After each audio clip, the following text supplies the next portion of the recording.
Hello dear students. Kashi Hindi Sansthan में आप सभी लोगों का एक बार फिर से बहुत बहुत स्वागत है प्यारे बच्चों।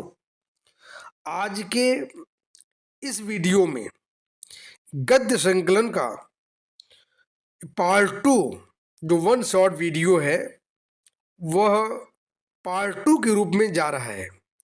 5 चैप्टरों का मैंने one shot video part one में दे चुका हूँ और आज डिटेल्ड एक्सप्लेनेशन कुछ चैप्टरों का होगा।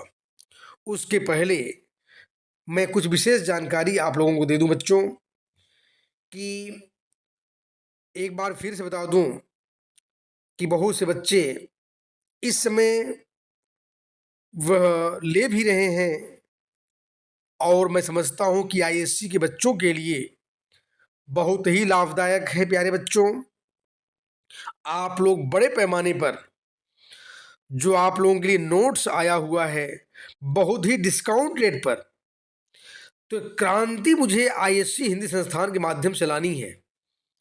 हिंदी के प्यारे बच्चों में क्रांतिकारी परिवर्तन, क्योंकि अब आप समझ लो कि हर बच्चे जो हिंदी लिए हुए हैं उनके लिए 99 98 पाना इजली हो जाए, इसलिए बहुत डिस्काउंट रेट पर यानी आईएससी हिंदी मटेरियल यानी पूरा स्टडी मटेरियल आप लोगों के समक्ष है बच्चों। यानी उसमें सर्विसेज क्या क्या हैं, complete notes, question and answers and explanations and important suggestions, ये सारी चीज़ें आप लोगों के समक्ष मिल रहे हैं मात्र 99। ध्यान दें, इसलिए बड़े पैमाने पर आप लोग खरीदें और अपने मित्रों को, सहपाठियों को अवश्य बताएं कि आप लोग इसको लेकर के अच्छे से अच्छे मार्क्स प्राप्त करें। प्यारे बच्चों, अब मैं आप लोगों के लिए विशेष रूप से आज का जो गोल है 2 डेज गोल, उसको मैं लेकर के उपस्थित हुआ हूँ। पहली बात, आउटसाइडर कहानी। ध्यान दें, जिन जिन कहानियों की व्याख्या पार्ट वन में वीडियो वन शॉट में नहीं हुआ है आज इसमें हो रहा है। ध्यान दें, दोनों पार्ट वन के बाद पार्ट टू जो वन शॉट वीडियो है ये कंप्लीट वीडियो माना जाएगा बच्चों।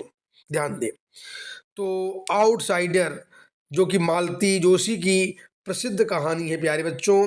ध्यान दें, आज के 5 चैप्टरों में विशेष रूप से कौन कौन से हैं जिसका आप पार्ट टू में वन शॉट वीडियो प्राप्त कर रहे हैं। आउटसाइडर कहानी, क्या निराश हुआ जाए, भक्तिन, संस्कृत है क्या, मजबूरी, इस तरह से बच्चों 5 चैप्टरों का यानी इस वन शॉट वीडियो में आप लोगों को मिलेगा। पहली बात जानो बच्चों, आउटसाइडर मालती जोशी की प्रसिद्ध कहानी है। ये एक सामाजिक परिवेश पर, ध्यान दें, इसके सारांश को मैं ब्रीफ में समझाने का प्रयास कर रहा हूं बच्चों कि एक सामाजिक परिवेश पर आधारित एक ऐसी पारिवारिक कहानी है जिसमें पिता की मृत्यु के बाद सारी जिम्मेदारी यानी बड़ी लड़की जो बड़ी बेटी है नीलम, नीलम पर आधारित सारी उत्तरदायित्व का बोझ आ जाता है बच्चों। इसके बाद ध्यान दें, यह पूरा जो लंबी कहानी है अपने आप में, 3 भाई हैं और नीलम 2 बहन है। नीलम और पूनम 2 बहन। नीलम की शादी नहीं हुई है, अविवाहित है। पूरे परिवार की जिम्मेदारी अपने कंधों पर लेती है। छोटी बहन पूनम की शादी संपन्न होती नरेश के साथ। बड़ा यानी नीलम के बाद 3 भाई हैं, याद रखें। तीनों भाई कौन कौन हैं? सुदीप, सुजीत और सुमित। और 3 बहुएं हैं, तीनों की शादी है। यानी सुदीप की पत्नी यानी सुषमा और सुजीत की पत्नी अलका और सुमित जो सबसे छोटा है डॉक्टर हुआ है उसकी पत्नी नेहा जो कि भी डॉक्टर है। अब इसमें और आप तो लोग थोड़ा सा शॉर्टकट में बता दूं, सुदीप जो है वह इंजीनियर है, वह कनाडा में अपॉइंटमेंट पाया है। उसकी पत्नी सुषमा उसके साथ रहती है और बाद में उसकी बेटी प्रिया जो कि कहानी के आधार पर स्पष्ट है। दूसरा भाई सुजीत, उसकी पत्नी का नाम अलका है। और तीसरा भाई जो है सुमित। सुजीत जो है बैंक में वह क्लेरिकल पोस्ट पर है और सुमित डॉक्टर है और उसकी वाइफ नेहा भी डॉक्टर है। दोनों की शादी अंतिम समय में कहानी में संपन्न रूप से दिखाई गई है। तो प्यारे बच्चों, एक बात जान लो, किस तरीके से आप चैप्टर को यानी जो पात्रों का मैंने परिचय बताया, किस तरीके से संघर्ष करती है नीलम। नीलम पिताजी की मृत्यु के बाद अपनी पढ़ाई जहाँ पूरी करती है, वहीं कॉलेज में लेक्चरर के पद पर अपॉइंटमेंट होती है, सारे परिवार की जिम्मेदारी अपने कंधों पर लेती है और अंतिम शादी जो है सुमित और नेहा की भी संपन्न होती है। और जैसे ही शादी संपन्न होती है, दोनों वह हनीमून पर चले जाते हैं। कौन? ध्यान दें, दोनों पति पत्नी, यानी सुमित और उसकी पत्नी नेहा, दोनों जो डॉक्टर हैं। अब इसके बाद पूरा परिवार, अभी तक जब तक जिम्मेदारी नहीं थी तो सारी जिम्मेदारी नीलम निभा रही थी।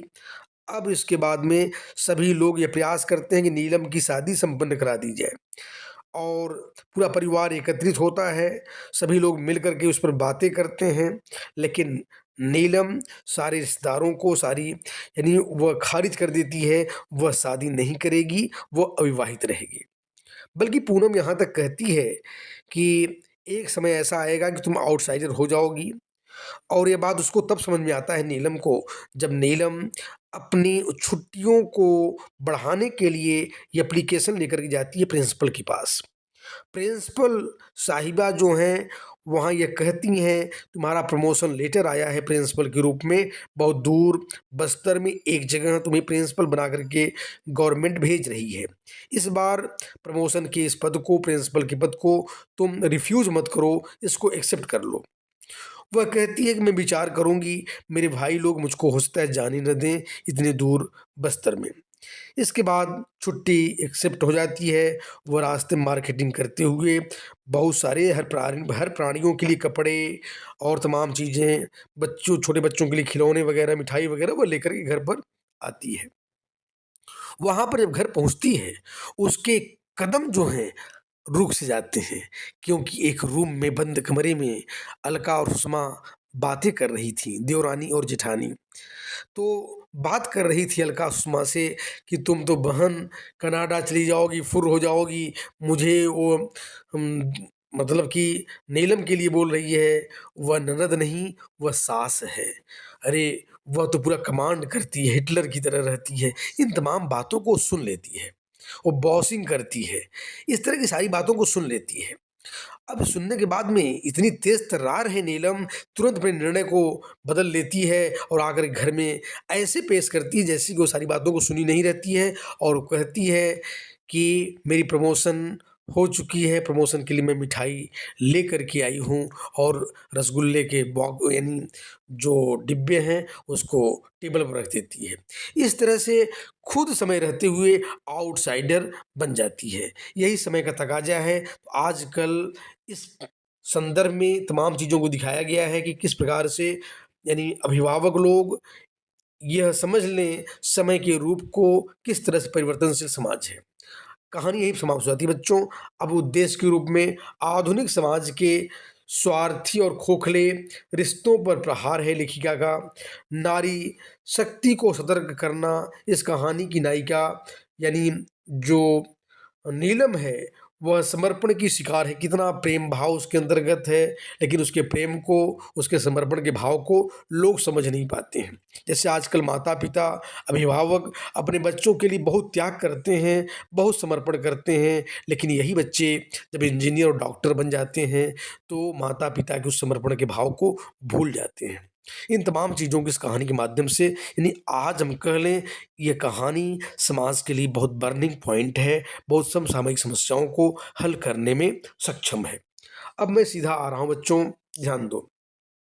क्या निराश हुआ जाए, हजारी प्रसाद द्विवेदी की बहुत महत्वपूर्ण रचना है बच्चों। एक निबंध शैली में उन्होंने लिखा है।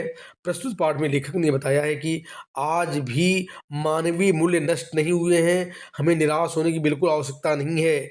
लेखक ये बताते हैं कि वर्तमान समय में चारों ओर अराजकता का माहौल है। समाचार पत्र में ठगी और लूट खसोट, एक दूसरे को धोखा देना, ये तमाम चीज़ें आजकल के समाज में चल रही हैं।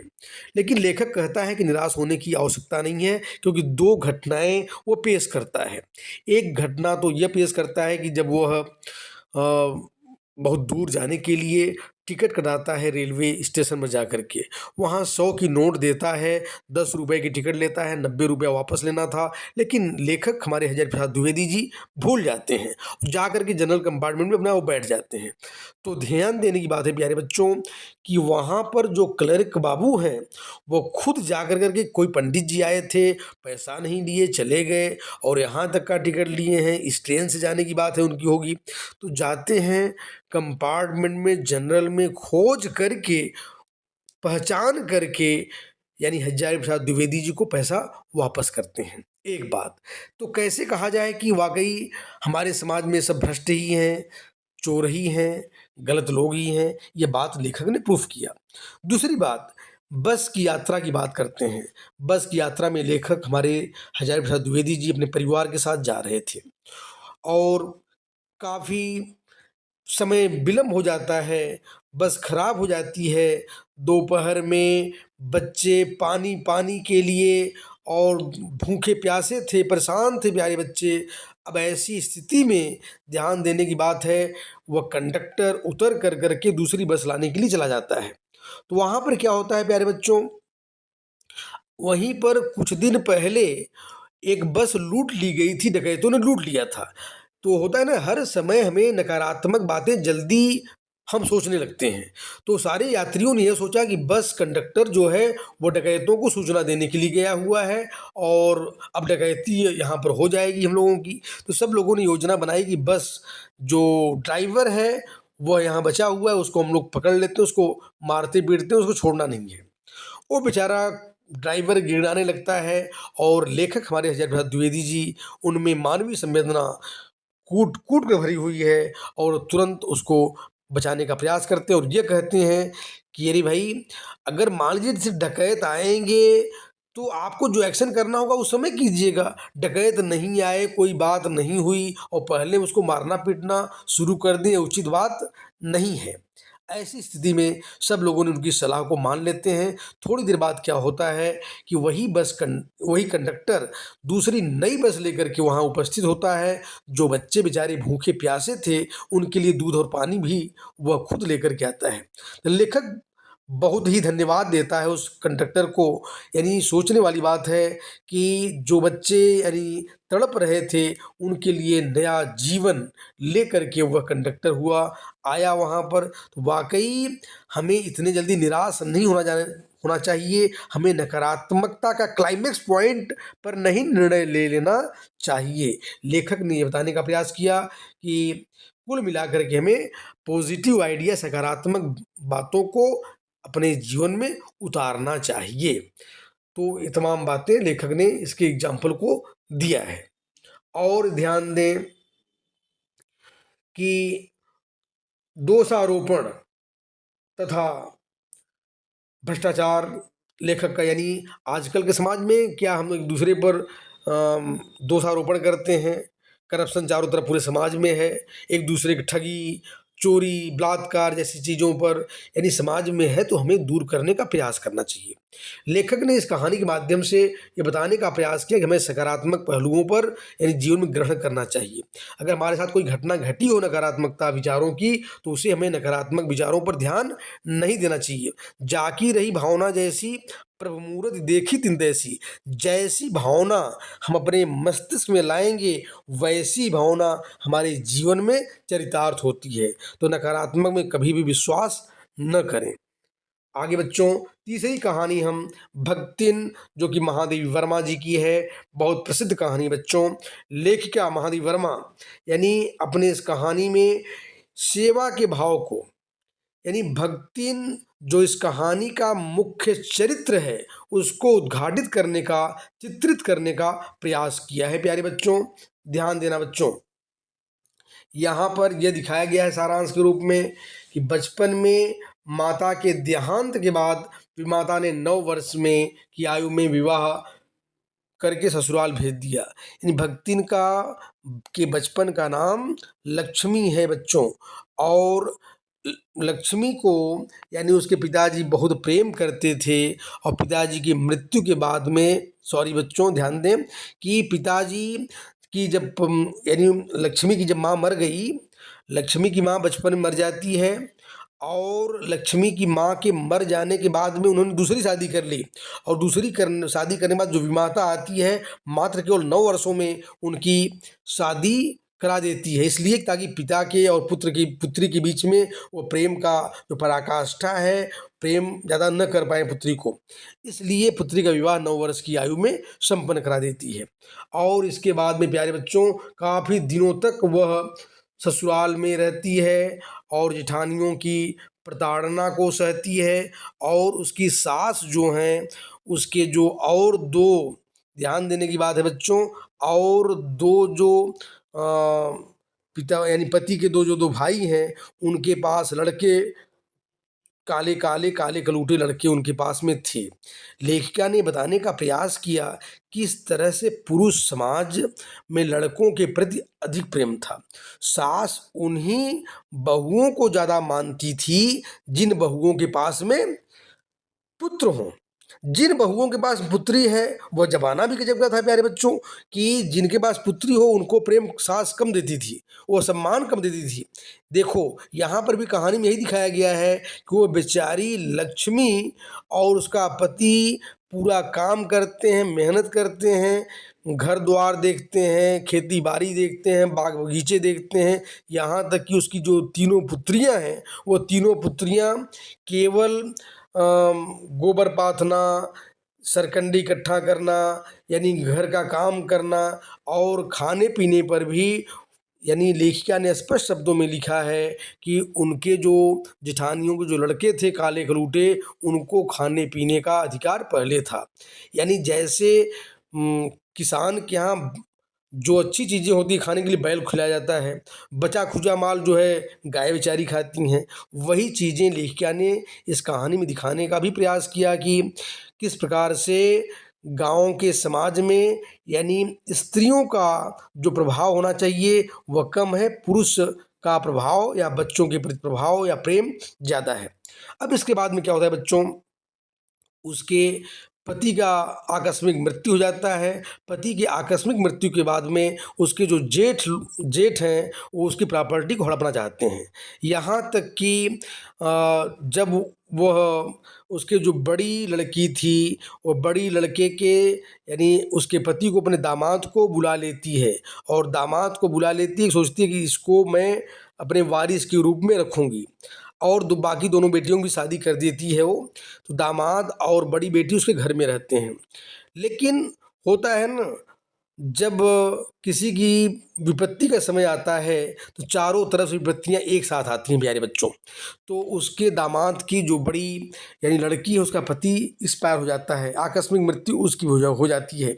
अब ऐसी हालत में जेठ ये सोचते हैं अगर उसकी बड़ी लड़की का शादी किसी से करा दिया जाए तो वो अपने ससुराल चली जाएगी बड़ी लड़की, और सारी प्रॉपर्टी उसकी हड़प लेंगे हम लोग।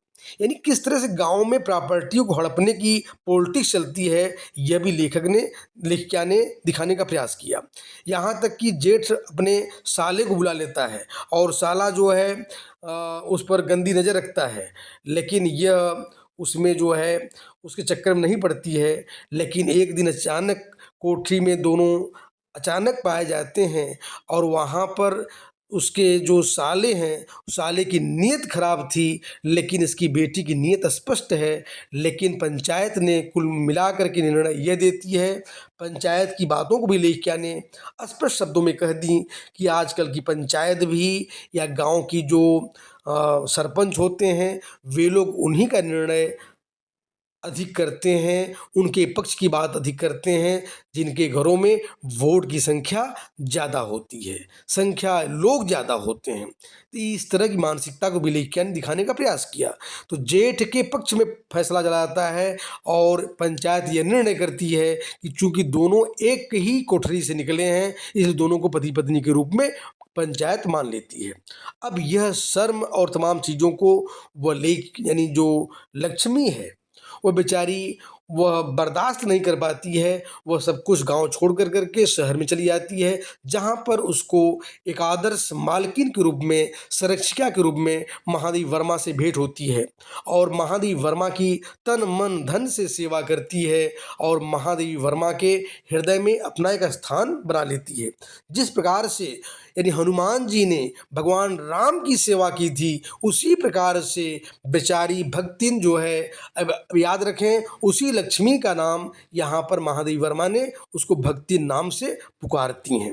वही भक्तिन अब महादेवी वर्मा को इतना समर्पण के भाव से वह प्रेम करती है, सेवा करती है, महादेवी वर्मा उसको भूल नहीं पाती हैं। यहाँ तक कहती हैं कि अगर मान लीजिए जिस दिन यह मेरे पास नहीं रहेगी तो मैं इसके बिना नहीं रह पाऊंगी, और इस प्रकार से महादेवी वर्मा उसके यानी न रहने की कल्पना अपने जीवन में कर नहीं सकती हैं। इतना वह स्थान बना ली है और वह एक अध्याय लिखने के लिए विवश हो जाती हैं। इस तरह से भक्तिन एक प्रकार से देखा जाए समर्पण के भाव का दूसरा नाम है। प्यारे बच्चों, कहानी यहीं समाप्त होती है। अब मैं इस कहानी के उद्देश्य की बात करता हूँ। सामाजिक समस्याओं व स्त्री पुरुष के प्रति किए जाने वाले भेदभाव को पाठक के समक्ष यानी लेखिका ने बड़े प्रभावशाली ढंग से रखा है। सामाजिक रूढ़ियों, सामाजिक कुरीतियों और इनके खिलाफ एक आवाज़ बुलंद किया है हमारी जो लेखिका महादेवी वर्मा जी हैं। प्यारे बच्चों, संस्कृत क्या है? रामधारी दिनकर जी का यह सशक्त एक प्रकार से निबंध है और संस्कृत के प्रमुख विशेषताओं और लक्षणों तथा सभ्यता व संस्कृत में अंतर भी इन्होंने बताया है। लेखक रामधारी दिनकर जी कहते हैं कि यानी याद रखना, संस्कृत शब्द का बहुत प्रभावशाली इन्होंने प्रयोग किया है।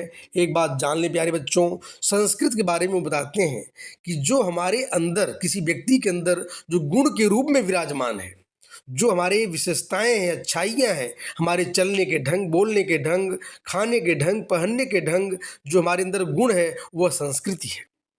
याद रखें बच्चों, जो हमारे अंदर गुण के रूप में विराजमान वो संस्कृति है और जो हमारे पास में है, जो दिखाई देता है, वह सभ्यता है। इस बात को लेखक हमारे दिनकर जी ने स्पष्ट शब्दों में कहा। सभ्यता क्या है? जैसे हमारे पास गाड़ी है, बंगला है, मोटर है, गाड़ी है, बिल्डिंग है, धन दौलत है, ये तमाम चीज़ें, या कपड़ा जो अगर हम पहनते हैं तो कपड़ा पहनते हैं प्यारे बच्चों, किस कंपनी कपड़ा पहनते हैं, कौन सा टैग लगा है उस पर, यह जो है कौन सी क्वालिटी है, यह सारी चीज़ें यह सभ्यता का प्रतीक है। लेकिन वह जो कपड़ा लिए किस रंग का है, उसकी क्या क्वालिटी, अंदर की क्वालिटी क्या है, यानी हमारे हमको जो वो कपड़ा कितना फ़ायदेमंद हमारे शरीर को कितना ढकता है, कितना वो हमको सुरक्षित रखता है, उसका कलर, रूप, रंग जो है उसकी संस्कृति को दिखाता है। इस प्रकार से प्यारे बच्चों, संस्कृत और सभ्यता में इन्होंने व्यापक अंतर भी पेश किया है। संस्कृत के लक्षणों पर भी व्यापक प्रकाश डाला है कि कोई आदमी गरीब हो सकता है, गरीब होकर भी सांस्कृतिक हो सकता है। कोई आदमी ऐसा भी हो, बहुत पैसे वाला हो, धनवान भी हो, लेकिन संस्कृति से नंगा भी हो सकता है, संस्कृत उसके पास न हो। ये बात भी लेखक ने स्पष्ट उदाहरणों के माध्यम से समझाने का प्रयास किया है। और एक बात, जैसे पहले के ऋषि मुनियों की बात उन्हें लेखक कहते हैं कि जंगल में रहते थे, वनों में रहते थे ये लोग, यानी सारी बड़ी बड़ी किताबें इन ऋषियों ने लिखा है, जो खुद एक प्रकार देखा सभ्यता के मापदंड पर खड़े नहीं थे। इनके पास बंगलो नहीं था, गाड़ी नहीं थी, झोपड़ी में रहते थे, फिर भी इनके पास बैठने के ढंग, उठने के ढंग और तमाम सिद्धांत, तमाम नीतियाँ, तमाम दर्शन इन लोगों ने अपनी अपनी किताबों में लिखा। इस प्रकार से बच्चों बड़े पैमाने पर लेखक ने यानी संस्कृत के लक्षणों पर भी प्रकाश डाला है। अब मैं सीधा उद्देश्य पर आ रहा हूँ। प्यारे बच्चों, लेखक ने सभ्यता और संस्कृत के अंतर को स्पष्ट किया है, इसमें व्यापक ढंग से समझाया है और यह भी बताने का प्रयास किया कि आजकल के बच्चे, आजकल के समाज के लोग संस्कृति और सभ्यता दोनों के अंतर को भी समझें। और यह भी बात उन्होंने रखा, सभ्यता जरूरी है जीवन में, लेकिन उसमें हमारी संस्कृति की रक्षा होनी चाहिए। जिस सभ्यता से, यानी हम बंगलो रखें, गाड़ी रखें, मोटर रखें, लेकिन हमारी परंपराएं सुरक्षित न हो, हमारी संस्कृति, हमारा धर्म सुरक्षित न हो, तो वह निश्चित रूप से वह सभ्यता बेकार है। सभ्यता वही होनी चाहिए जो हमारी संस्कृति की, हमारी परंपराओं की रक्षा कर सके। इस बात को लेखक ने समझाने का प्रयास किया है। अब मैं सीधे स्तर पर बच्चों मन्नू भंडारी की प्रसिद्ध कहानी, पांचवी कहानी, ध्यान दें, मजबूरी की बात में अब पेश करने जा रहा हूँ। प्रस्तुत कहानी मजबूरी में मन्नू भंडारी ने एक बूढ़ी अम्मा के पुत्र एवं पौत्र प्रेम तथा उसके मन के उतार चढ़ाव तथा उनके जीवन में किस तरह से द्वंद्व हो रहा है, जीवन कैसे उथल पुथल हो रहा है, ये कहानी बड़ी कारुणिक और हृदय स्पर्शी है, हृदय को छू लेने वाली कहानी है। एक बूढ़ी अम्मा, याद रखें बच्चों, यानी लोगों को अपने बच्चों से अधिक प्रेम, अधिक लगाव अपने नाती पोतों से होता है। कहा जाता है ना, मूल धन से भी ज़्यादा प्यारा ब्याज होता है। तो वही स्थिति है प्यारे बच्चों, रमा और, ध्यान दें, रामेश्वर, रमा बहू है, रामेश्वर उसका लड़का है, इन दोनों से भी प्यारा उनके लिए बेटू बना हुआ है।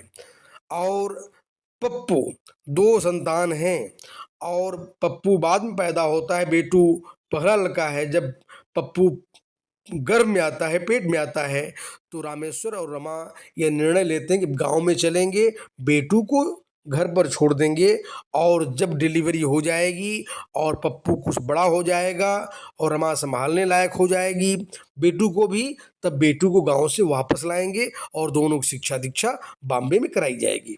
अब इस प्रकार से बेटू तो गांव में आ गया प्यारे बच्चों, और बेटू के साथ दादी अम्मा जो है उसकी, अब उसके साथ रच बस गई हैं, यहाँ तक कि लोरियां गाती हैं। बेटू को जो खिलावे एक पहर, उसे पहनाऊं मैं, उसे मैं दूं सोने की मुहर, तमाम प्रकार की लोरी गीत वो गाती हैं। यानी किस प्रकार से एक दादी अपने पोते को, अपने नाती को प्रेम करती हैं, उस प्रेम को बड़े कारुणिक तरीके से भी स्पष्ट किया गया। यहाँ तक कि वो लड़का जो जो मांगता है, जो सामान बेचने वाला घर पर आता है, तो उन तमाम चीज़ों को, हर सामानों को लेने का जिद करता है बच्चा बेटू, और सब चीज़ें वह देने का भी प्रयास करती हैं। यानी एक प्रकार देखें, पूरा गांव का लड़का हो गया है, ग्रामीण लड़का हो गया है। जब दूसरी बार जब रामेश्वर और रमा जब आते हैं और बेटू की हालत देखते हैं, तो रामेश्वर तो नहीं बोल पाता है, लेकिन रमा बोल लेती है कि माँ, आपने तो बेटू की ज़िंदगी बर्बाद कर दी है पूर्ण रूप से, इसे स्कूल में अभी तक दाखिला नहीं कराया आपने। तो बोलती है, अरे बेटा, रामेश्वर भी हमारा 5 साल में स्कूल गया था।